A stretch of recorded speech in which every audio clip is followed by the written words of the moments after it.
Da drücken wir natürlich mal die Daumen natürlich bei mir im Studio. Walter M. Straten aus dem Sportkompetenzcenter. Schön, dass du heute da bist. Hallo.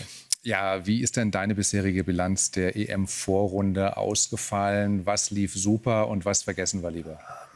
Super lief im Prinzip, dass es Mannschaften gibt wie Österreich, die völlig unerwartet von einem Geheimfavoriten, vielleicht sogar zu einem Mitfavoriten geworden sind und tollen Fußball spielen. Die größte Enttäuschung, sportlich zumindest, sind die namhaften Teams Frankreich, Holland auch bisher und vor allem England. Die eigentlichen Favoriten eigentlich. Die eigentlichen Favoriten mit 1,52 Milliarden, die wertvollste Mannschaft. England hat offensichtlich ein Trainerproblem im Gegensatz zu den Franzosen. Gareth Southgate ist ja sehr umstritten, er scheint keinen Plan zu haben. Der war auch teilnahmslos, auch während der ja, Spiele. Ne? Und also da scheint irgendwas nicht zu funktionieren. Ich habe schon die Idee gehabt, ob man nicht als England noch den Trainer jetzt auswechseln sollte vom Achtelfinale. Das hat die Elfenbeinküste mal im Afrika-Cup sehr erfolgreich gemacht. Nach der Gruppenphase den Trainer ausgetauscht und hinterher den Afrika-Cup gewonnen. Okay. Thomas Tuchel ist frei, also liebe Engländer, vielleicht ist das ein Vorschlag, das Turnier noch zu retten. Die Chance besteht also noch. Ja, schauen wir mal auf die Nagelsmänner. Der Trainer muss ja da auch ein bisschen umbauen, in jedem Fall die Verteidigung. Können wir denn davon ausgehen, dass Nico Schlotterbeck jetzt den gesperrten Jonathan Tah ersetzt? Ja, davon können wir ausgehen. Also das ist sicher, er war ja heute auch bei der Pressekonferenz und man setzt niemanden zur Pressekonferenz hin, der nicht spielt, in der Regel. Und so viele Alternativen gibt es denn ja auch nicht mehr. Aber wenn jetzt Antonio Rüdiger dann auch noch mit seiner Muskelfaserzerrung da Probleme hat, dann wird es langsam eng, oder? Ja, sie haben noch Waldemar Anton, der würde spielen, wenn Rüdiger auch noch ausfällt.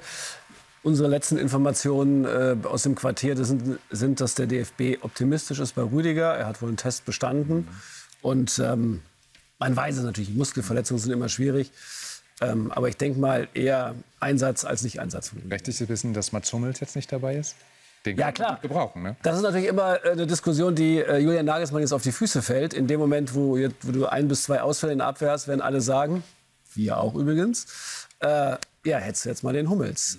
Weiter vorne im Spiel muss sich wohl auch was ändern. Oder gibt es zumindest Diskussionen darüber, ob das sinnvoll wäre. Niklas Füllkrug zum Beispiel, der könnte ja gleich in die Startelf aufrücken und nicht mehr nur als Joker die letzten 15, 16 Minuten aufmischen. Das sind tatsächlich Gedankenspiele, die so im Kopf von Julian Nagelsmann offenbar rumschwirren. Havertz entweder rausnehmen oder für Florian Wirtz ein bisschen nach hinten ziehen. Florian Wirtz hat ganz stark begonnen, das Turnier, hatte dann ein bisschen geschwächelt zuletzt. Und Füllkrug nach vorne stellen. Andererseits ist es so mein Gefühl, Füllkrug ist der perfekte Joker. Haben wir ja gesehen gegen die Schweiz. Er kommt rein und hält im richtigen Moment die Rübe hin. Haut dann noch ein Tor rein. Ich weiß nicht, ob man jetzt wegen einer schwächeren Leistung in der Offensive gegen die Schweiz jetzt das umbauen sollte, sondern meine persönliche Meinung wäre, lasst es so und lasst uns den Superjoker Füllkrug behalten.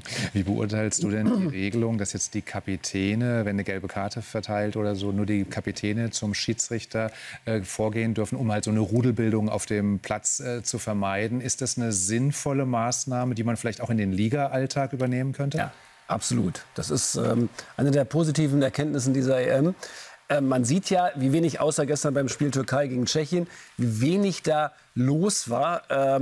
Und nur der Kapitän darf zum Schiedsrichter gehen.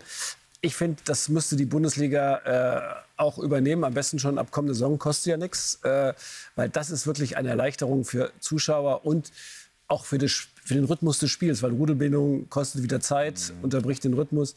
Also lasst nur noch den Kapitän mit den Schiedsrichtern sprechen, bitte auch in der Bundesliga. Sagt Walter M. Straten. Vielen Dank für das Gespräch. Dankeschön.